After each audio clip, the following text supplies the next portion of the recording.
Welcome back. We just got the full rosters for the MLB All Star Game announced just a few days ago. And every year we always have guys that probably should make the All Star Game, but we always consider them as snubs. So in today's video, I wanted to go over the top 5 snubs for this year's All Star Game. Before I get into the list, I do want to mention how I do feel like a lot of these guys will probably get a spot.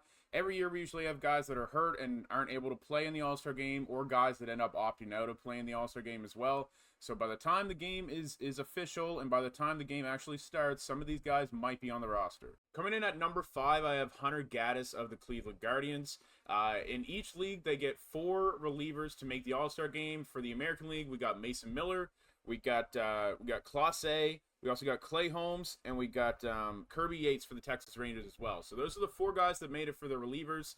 I do believe that Hunter Gattis deserved a spot, probably over Clay Holmes. Now, people can sit there and argue that every year, yes, there's one player that has to be represented from every team. I don't really fully think that that's really that good of a rule. I think that no matter who it is, if you are the best player in the league or the best player at your position, you should be an all-star. It shouldn't matter. There's been teams in the past that have been terrible teams and have had a representative in the all-star game that is not an all-star caliber player. And this is not me saying that Clay Holmes doesn't deserve to be an all-star, but I do believe that Hunter Gattis does deserve to be one. So far this year, Hunter Gattis, he's currently leading the American League in appeared games, by the way. 42 innings pitched, 44 strikeouts to 7 walks. He has an ERA plus of 3.15, an ERA of 1.28 on the year, which is towards the top of the American League. A FIP of 2.04, a WHIP of 0.7, walks per 9 of 1.5, so he doesn't walk anybody. 9.4 strikeouts per 9. Now, you can argue, okay, Clase made it in. Maybe we're not going to put another Cleveland Guardian reliever in there, but the Cleveland Guardians have the best bullpen in the entire American League. I believe they deserve 2 representatives. I think Hunter Gattis got snubbed. Say what you want about Clay Holmes. Say what you want about Kirby Yates. I think Hunter Gattis deserves a spot over one of those 2. Coming in at number 4 is a starting pitcher for the Washington Nationals, Jake Irvin. I, hands down, thought this guy was going to be an all-star this year. Coming into it, I was like, okay, I think Jake Irvin is pretty much a lock to make the All-Star game. When they revealed the reserves the other day and the starting pitchers and the entire pitching staff, Jake Irvin was not on there, and I was pleasantly surprised. He just had an 8-inning shutout game the other day with, I believe, 8 strikeouts, 8 innings pitched, one hit ball. And I thought, okay, for sure, Jake Irvin is going to make the All-Star game. I thought that was the definitive answer after that game. They somehow decided against him making the All-Star game, despite him having a 2.8 ERA, towards the top of the National League in WAR as pitchers. Well over 100 innings pitched so far this year, 94 strikeouts, 24 walks, an ERA plus of 142, a FIP of 3.3, a WHIP at 1 exactly, strikeouts per 9 at 8. He's been one of the bright spots of the Nationals this year, who have had a pretty exciting team. I've talked about them before. I think Jake Irvin deserved it in over a few guys in the National League for sure. Coming in at number 3, I have Bryce Tang of the Milwaukee Brewers. I think hands down that he deserved it over Luis Arias. I think he deserved it over a couple other guys in the National League. I don't understand some of the stats that they really look at. Like, yes, I know Luis Arias is somebody that he is leading the National League in batting average. He is a bloop type hitter, but I think when it comes to value and all-star caliber type players, Bryce Tang is just better than Luis Arias. I'm almost certain that Bryce Tang is leading the entire National League in WAR per infielders. I think he's hovering right around like a 4.5 WAR so far this year. He's got 6 home runs, 34 RBIs, 38 RBIs, 29 stolen bases, a 288 batting average, does not strike out whatsoever, 350 on base, OPS plus at 114.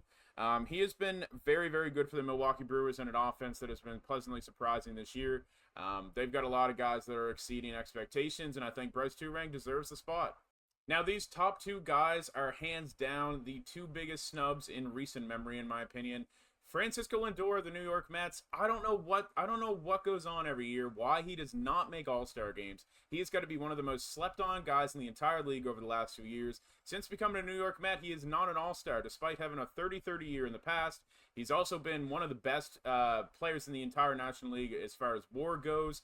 This year, I believe he's the only guy in the top 10 of the league in WAR to not make the All-Star game. I believe like top 15 in WAR as well. So and he's like 9th, I believe, in WAR so far this year. To not make the All-Star game. Now, when you look at his stats, they might not jump off the page, right? Like, He's hitting 250, 316 on base. His walk rate is down compared to years past. His OPS plus is a little bit down as opposed to years past as well. But he's still, counting stats are still there, right? Like, he's still got a 120 OPS. He's still got a 250 batting average. He's got 15 home runs, 16 stolen bases. He's on pace for another 30-30 season once again, which is something that is quite rare as well. So I honestly do believe that Francisco Lindor should have made the All-Star team. I don't understand why year in and year out they just do not give him a vote. Now, like I said before, he probably will be a guy that gets in because Mookie Betts was one of the reserves, and he might not might not be in the game because of injury. So I do think Lindor will probably be his replacement. And number one, hands down, the biggest snub in probably recent memory. I made a tweet about this because I was actually so furious when I seen this. Why is Christian Walker not in the All-Star game?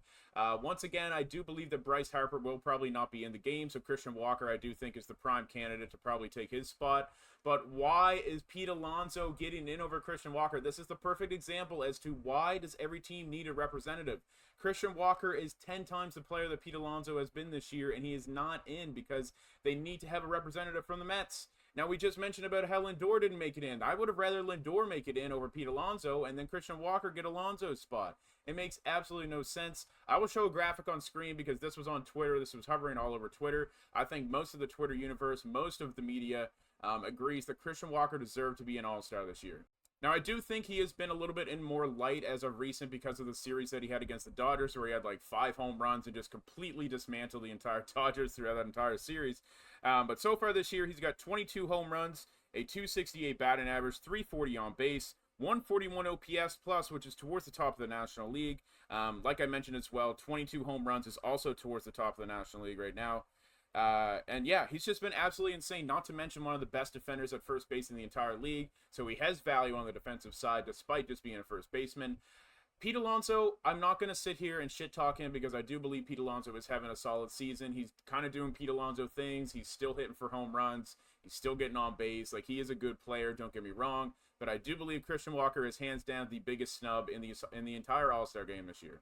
Now, like I mentioned, I do believe a lot of these guys probably will get in, probably due to replacing some other guys. Like I said, Bryce Harper, Mookie Betts. I believe Zach Wheeler also had mentioned that he's probably not going to be in the All-Star game. So there's probably going to be a few guys, Jake Irvin, Walker, maybe Lindor gets in for sure. I would like to see Bryce Turang get a nod as well because I do believe he deserves it. But anyways, comment down below who you guys think the biggest snub is. I do believe there's a few other guys that we could have mentioned. Some guys from the Baltimore Orioles, Anthony Santander, Ryan Mountcastle, I do believe that could have had a nod for the All-Star game as well. Josh Naylor got the first base spot over Ryan Mountcastle. I'm not too surprised at that because I do believe Naylor deserves one. But Mountcastle has been having a great year too, and I think Santander deserves a spot as well. But I want you guys to comment down below who you guys believe is the biggest snub in the All-Star game this year. And until next time, I'll see you later.